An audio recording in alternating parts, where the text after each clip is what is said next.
wabarakatuh.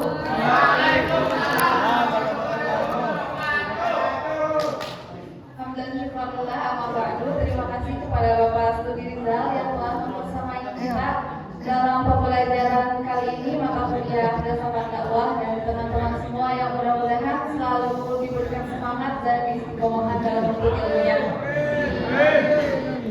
Kami dari kelompok 13 akan mengulik pembahasan pada kali ini yang berjudul memahami hakikat, struktur, dan fungsi dakwah sebagai sistem, yang akan dipaparkan oleh saya sendiri, Dita Dwi Nailawati, dan rekan saya Transformers, Optimus Prime, Optimus Prime, Megatron. Suaranya 1 ton, ya berat. Oke, langsung saja. Dalam kehidupan dakwah tentunya tidak akan lepas dari komponen peran yang penting untuk menyusun secara strategis penyampaian dakwah yang benar. Maka dari itu dibutuhkan adanya serangkaian sistem, hakikat, dan fungsi dakwah. Untuk yang pertama itu ada sistem dakwah. Sistem dakwah dapat dipandang secara makro dan mikro. Secara makro, sistem dakwah merupakan subsistem sosio-kultural dalam arti luas, sehingga analisa terhadapnya tidak dapat dilepaskan dengan subsistem ideologi, politik, pendidikan, ekonomi, ilmu teknologi, dan budaya dalam arti yang sempit.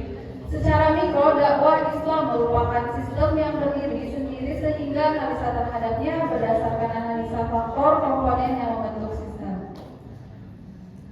Sistem dakwah dapat disebut sebagai sistem input atau output, sistem terbuka, dan sistem feedback. Pertama, dakwah sebagai sistem input. Output artinya bahwa sistem dakwah dibentuk oleh komponen-komponen yang mentransformasikan input menjadi output. Kedua, dakwah sebagai sistem terbuka artinya bahwa sistem dakwah dipengaruhi lingkungan sosio-kultural. Ketiga, sistem dakwah sebagai sistem feedback artinya sistem yang dipengaruhi oleh umpan balik yang datang dari sistem itu sendiri. Untuk selanjutnya, struktur dakwah akan disampaikan oleh rekan saya kepada Renal. Saya usahakan.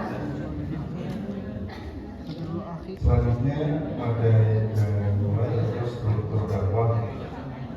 Hakikat struktur dakwah dapat diartikan sebagai pengaturan atau penyusunan unsur-unsur dakwah dalam suatu.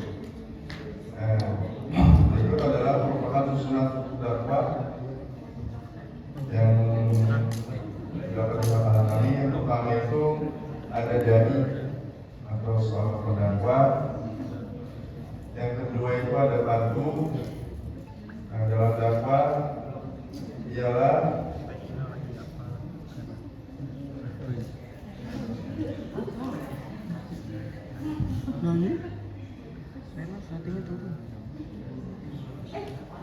seluruh manusia yang berbeda suku, bahasa, dan bangsa.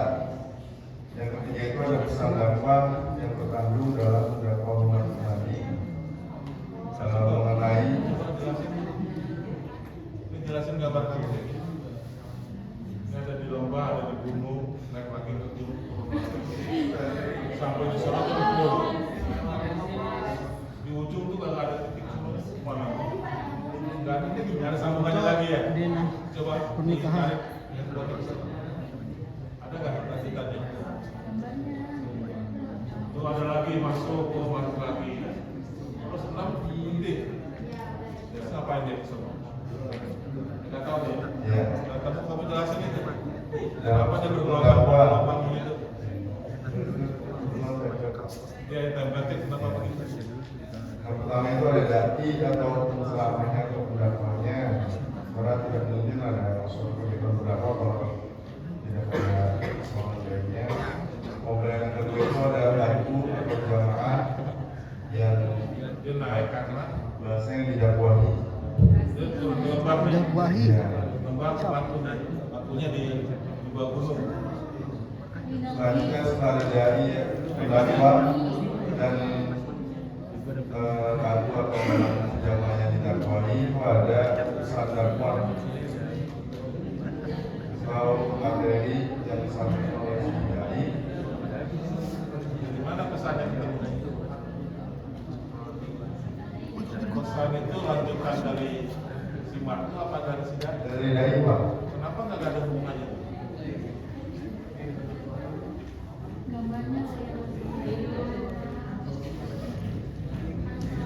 Kayak ini kayak komponen kalau saya pikir kayak komponen yang terdapat dalam suatu kegiatan berdakwah.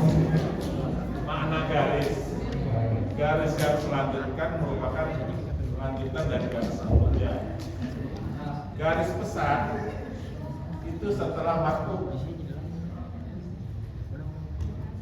jauh banget dari garis yang jadi yang berkaitan dengan pesan itu lanjutan waktu atau lanjutan garis?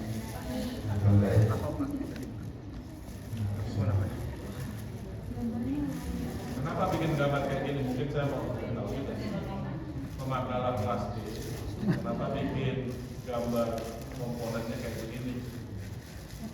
Boleh alasannya, habisnya punya gambar kan terus yang kedua kan ada juga yang berbuat lingkaran juga kan ada tuh aplikasi-aplikasi dan Oh iya. kenapa?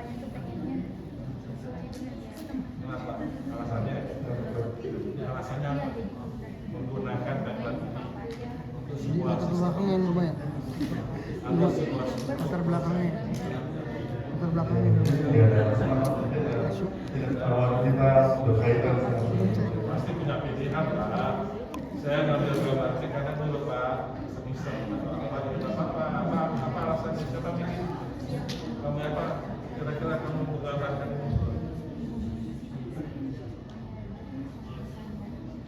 karena ada template ini dengan mikir panjang kalau tantangan begitu yang naik turun gitu ya. Karena sampai di komponen 6 bingung balik lagi nggak bisa nyemplung udah nggak ada jalurnya lagi. Kayak kamu kalau ke Batam itu pas di ujung udah tinggal nyemplung ke laut. Ada 5 jembatan yang kamu bisa lewati itu 6. Nanti di ujungnya itu langsung border. Karena di sananya itu udah nggak ada kehidupan dengan nyemplung. Border. Itu gambarnya kayak begini. Borong. Ya. Oke, Luka. lanjut dulu. Sini lu. Kemudian dilanjutkan oleh saudara penjelasan. Ini boleh dekat. Oh iya selesai. itu ada metode yang dipakai dalam berdakwah di lapangan suara dai metode Jawa atau Suara atau Udara selanjutnya pesan dakwah Udah siapa? media atau Oh, udah. Udah siapa, Cok? yang melalui pesan dakwah disalurkan melalui media bukan Ya keluarga enak amat ini. sekolah atau berbagai kalian tulisan atau media elektronik. Silang. Hah? Setelah itu dakwah Islam berproses di atas dasar rasional, kebebasan dan perkembangan berkonteks nafsiyah dan suhiyah. Apa saja yang tenang? Menarik ini yang tenang. Ini ada dari mana nih? Dakwah Islam Dakwah Islam berproses. berproses di atas dasar rasional.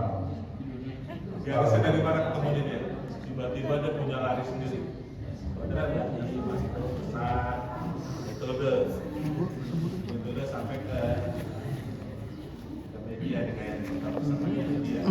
Tiba-tiba ke sini kenapa tiba-tiba ujung-ujung ke sini? Dan beberapa perkembangan. Kenapa nih? Saya dia lari masukin kemana dia?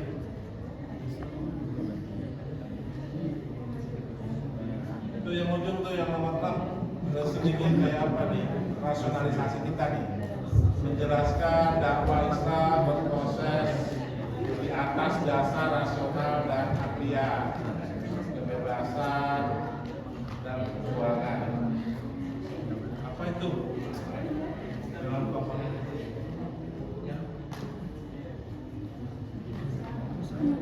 ya nggak apa-apa, ada pertanggungjawaban rasionalnya. Dijelaskan dari dakwah Islam berproses di atas dasar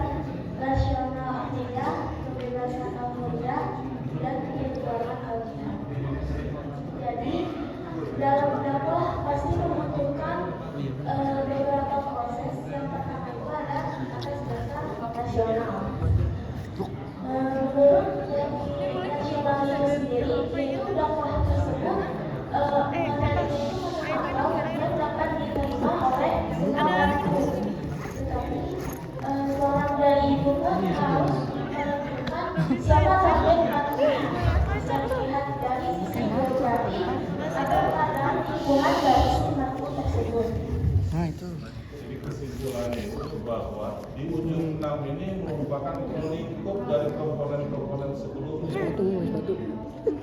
Ya, kalau dia berbentuk lingkaran, maka garis lingkarannya itu yang bersentuhan dengan baku, dai, pesan, media itu harus berpijakan kepada rasionalitas, harus berpijakan kepada dasar bukan kepaksaan, juga berdasarkan itu kalau mencoba dipahami ini sebagai suatu pengikat masalah gambarnya saya nggak tahu seperti apa, tapi yang saya bayangkan itu semacam dia lingkaran roda itulah yang melingkupi proses kaimatu media tujuan materinya.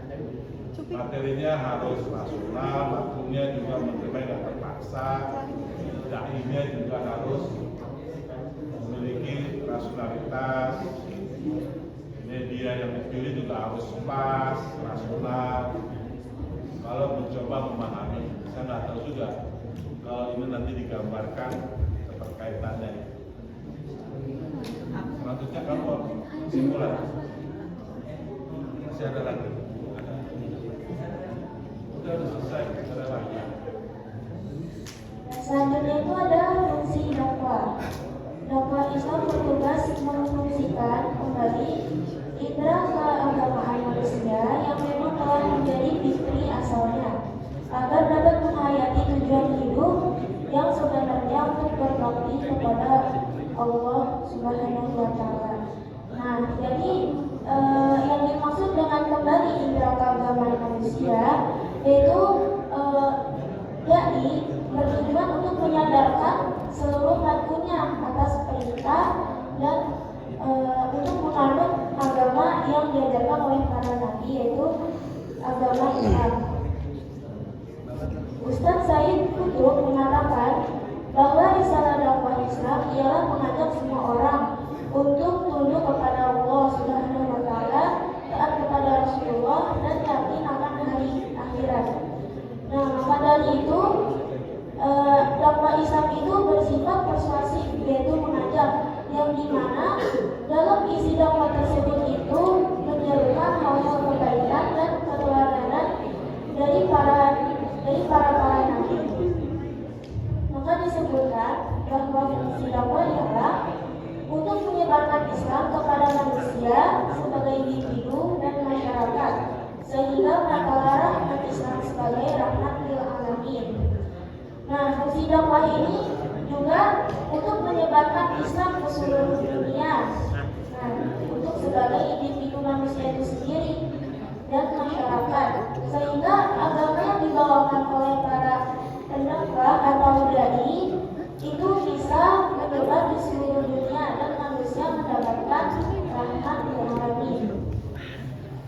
Dan yang kedua itu berfungsi untuk melestarikan nilai-nilai Islam dari generasi ke generasi kaum muslimin berikutnya, sehingga kelangsungan ajaran Islam beserta pemeluknya dari generasi berikutnya tidak putus. Nah, dakwah itu juga tidak lepas dari sejarah-sejarah para nabi, khulafaur rasyidin atau para salafus saleh pada zaman para nabi, sehingga kita tidak melupakan apa nilai-nilai yang terkandung dalam ajaran Islam itu sendiri.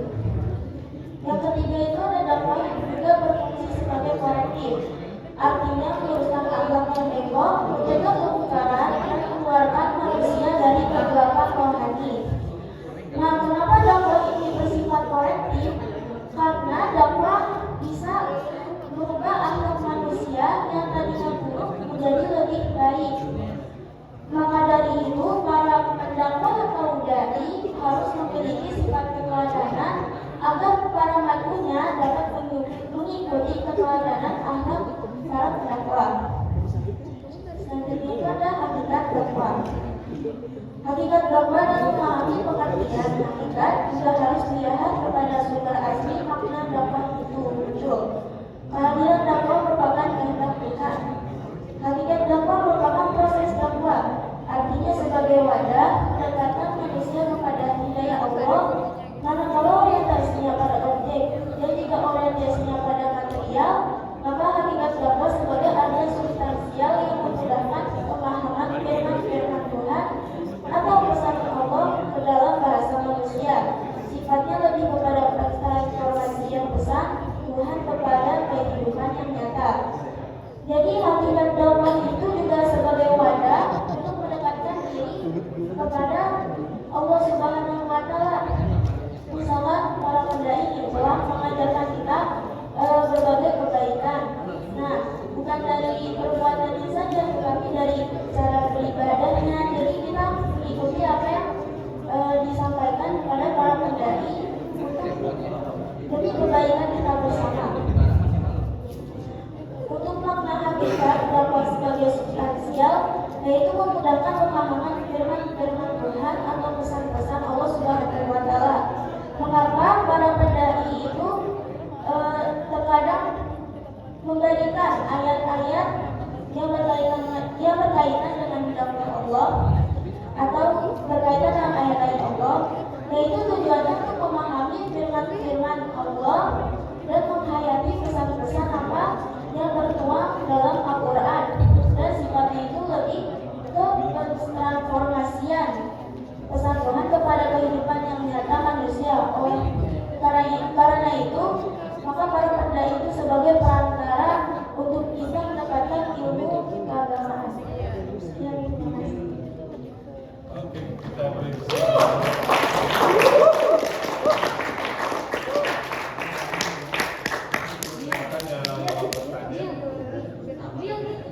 sudah tulis saja kelamaan penyampaian.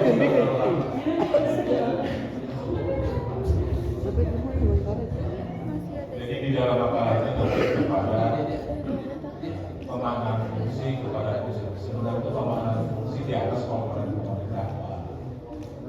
Penjelasan strukturnya itu fungsinya seperti ini. Tapi memang nggak apa-apa juga. Struktur di dalam struktur.